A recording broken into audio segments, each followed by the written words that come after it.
Question number 21, a force F is given y, F is equal to at plus bt square, where t is the time. What are the dimension of A and B? हमारे पास force given है and it is equal to at plus bt square और where t जो है time है और what are the dimension of A and B. इसमें हमने डायमेंशन निकालने हैं A और B के. तो हमारे पास फोर्स किसके बराबर है at प्लस bt स्क्वायर. अब हमारे पास जो ये AT है, AT किसके बराबर हो जाएगा, this is equal to dimension of F, this is equal to dimension of F. And थोड़ा इसको रीअरेंज करते हैं तो हमारे पास बन जाएगा A is equal to F upon T हो जाएगा. फोर्स के लिए dimension formula ml T minus 2, time के लिए T. अब ये ऊपर जाके इसकी पावर माइनस में हो जाएगी तो हमारे पास बन जाएगा ये ml T माइनस 2 और ऊपर जाएगा T inverse and it is equal to ml T, base are same, power added, minus 2 minus 1 and it is equal to ml T minus 2 minus 1 that is minus 3. तो ये बन जाएगा. अब हम निकालेंगे B के लिए जो डायमेंशन होंगे. इसके लिए F is equal to B T square, so B is equal to F upon T square हो जाएगा. सो फोर्स के लिए dimension formula ml T minus 2 और T का square, this is equal to ml T minus 2. ये T की 2 जो है ऊपर जाके इनवर्स हो जाएगा, T माइनस 2 बन जाएगा. This is equal to m, base are same, power added आ जाएगी यहाँ पर T के लिए. पहले हम लिख लेते हैं L, तो यहाँ पे बन जाएगा ये, तो यहाँ जाएगा minus 2 minus 2. So this is equal to ml minus 2 minus 2 हो जाएगा T की माइनस 4. तो हमारे पास बन जाएगा B के डायमेंशन ml T माइनस 4. तो यहाँ पे इन दिस क्वेश्चन हमारे पास जो A ऑप्शन जो है वो करेक्ट ऑप्शन होगी. A के डायमेंशन जाएगा ml T माइनस 3 और B के जाएगा ml T minus 4. Next question number 22, dimension of electrical resistance is. Electrical resistance के हमने डायमेंशन निकालने हैं.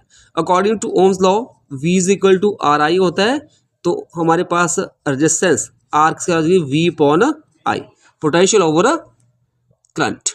अब पोटेंशियल किसके बराबर होता है, work upon charge, W over Q upon current. तो ये बन जाएगा this is equal to W over Q multiply current. तो वर्क डन के लिए होता है dimension formula ml two T minus 2 over charge. अब चार्ज के लिए निकालेंगे क्योंकि करंट होता है चार्ज अपॉन टाइम, तो चार्ज हो जाएगा करंट इनटू टाइम. तो इसके लिए डायमेंशन फार्मूला बन जाएगा करंट एम्पियर A और टाइम T, AT बन जाएगा. तो Q के लिए बन गया AT और साथ में हमारे पास क्या है I करंट, इसको हम लिखते हैं डायमेंशन में A, एम्पियर मतलब. हमारे पास ये बन जाएगा ml टू T माइनस 2 और यहाँ पे क्या है ए स्क्वायर हो गया, तो A स्क्वायर इनवर्स और ये नीचे एक T जो है ऊपर जाके माइनस 1 बन जाएगा. दिस इज इक्वल टू ये बन जाएगा m, अब L square T base are same, power added, minus 2 minus 1 minus 3, A square inverse. तो आ जाएगा डायमेंशन फार्मूला फॉर रेजिस्टेंस. तो हमारे पास यहाँ पे कौन सी ऑप्शन करेक्ट होगी, यहाँ पे in this C is the correct option. The dimension of resistance are ml square T cube inverse A square inverse. Question number 23, the dimension of surface tension is. Surface tension के क्या dimension हो गए, we know that surface tension is equal to force per unit length होता है. तो force के लिए dimension formula ml T minus 2, length L किस हो जाएगा, तो हमारे पास ये L के साथ L कैंसिल, तो हमारे पास बन जाएगा m L0 T माइनस 2.